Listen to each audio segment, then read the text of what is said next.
쉬운 성경입니다. 요한일서 5장입니다. 누구든지 예수께서 그리스도이심을 믿는 사람은 모두 하나님께로부터 난 사람입니다. 그리고 아버지 된 이를 사랑하는 사람은 모두 그 아버지의 자녀도 사랑합니다. 우리가 하나님을 사랑하고 그분의 명령을 따르면 이것으로서 우리가 하나님의 자녀들을 사랑한다는 것을 알 수 있습니다. 하나님의 계명에 순종하는 것이 곧 하나님에 대한 사랑입니다.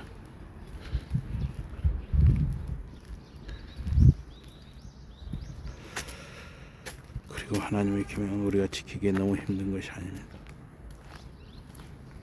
누구든지 하나님께로부터 난 사람은 모두 세상을 이기기 때문입니다. 우리가 세상을 이길 수 있는 것은 우리의 믿음 때문입니다. 그러니 세상을 이기는 사람이 누구입니까?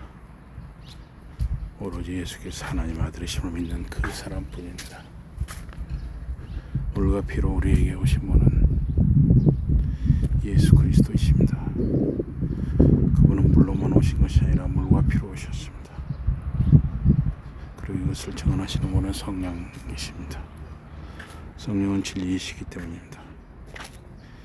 예수에 대하여 증언하는 이가 세 대 있습니다. 그 성령과 그분이 받은 세례의 물과 그분이 당하신 죽음의 피입니다. 이 셋의 증언이 한 가지로 똑같습니다. 우리는 사람의 증언도 받아들입니다. 그렇다면 하나님의 증언은 훨씬 믿을 만한 증언으로 받아들여야 합니다. 그것은 하나님께서 친히 당신의 아들에 관하여 해주신 증언이기 때문입니다. 하나님의 아들을 믿는 사람은 하나님의 이 증언을 마음에 간직하고 있습니다. 하나님의 말씀을 믿지 않는 사람은 하나님을 거짓말쟁이라고 만듭니다. 그런 사람은 하나님께서 당신의 아들에 관하여 해주신 증언을 믿지 않기 때문입니다. 하나님께서 당신의 아들에 관하여 하신 증언은 이것입니다. 하나님께서 우리에게 영원한 생명을 주셨다는 겁니다. 그 생명이 그 아들 안에 있다는 것입니다. 그러므로 하나님의 아들을 모신 사람은 이 영원한 생명을 가진 사람이고 그 아들을 모시지 않은 사람은 생명을 가지지 못한 사람입니다. 나는 하나님의 아들의 이름을 믿는 여러분에게 이 글을 씁니다. 그것은 여러분이 영원한 생명을 가졌다는 것을 여러분 자신이 알게 하려는 것입니다. 그리고 우리는 확신합니다. 우리 하나님의 뜻에 맞게 청하는 것을 하나님께서 들어주신다는 것입니다. 우리가 무엇을 청하든지 하나님께서 다 들어주신다는 것을 알고 있으니 우리가 청한 것은 이미 모두 받은 것이나 다름없습니다.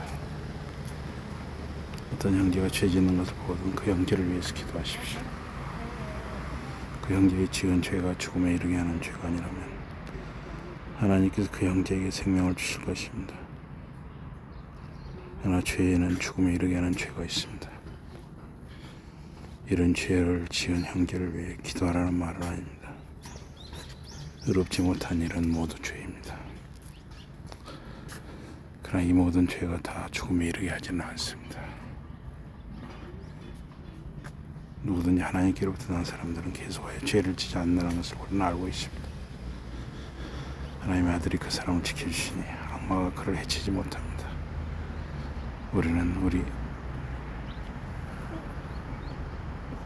우리가 하나님의 자녀라는 것과 온 세상은 악마의 다스림을 받고 있다는 것을 알고 있습니다. 또한 하나님의 아들이 오셨다는 것과 우리로 하여금 참되신 하나님을 알게 하시려고 그분이 우리에게 예력을 주시다는 것을 알고 있습니다. 그리고 우리는 참되신 것, 곧 하나님의 아들 예수 그리스도 안에서 살고 있습니다. 그분이야말로 참 하나님이시며 영원한 생명이십니다. 나의 어린 자녀들이여 거짓 신들을 멀리하십시오.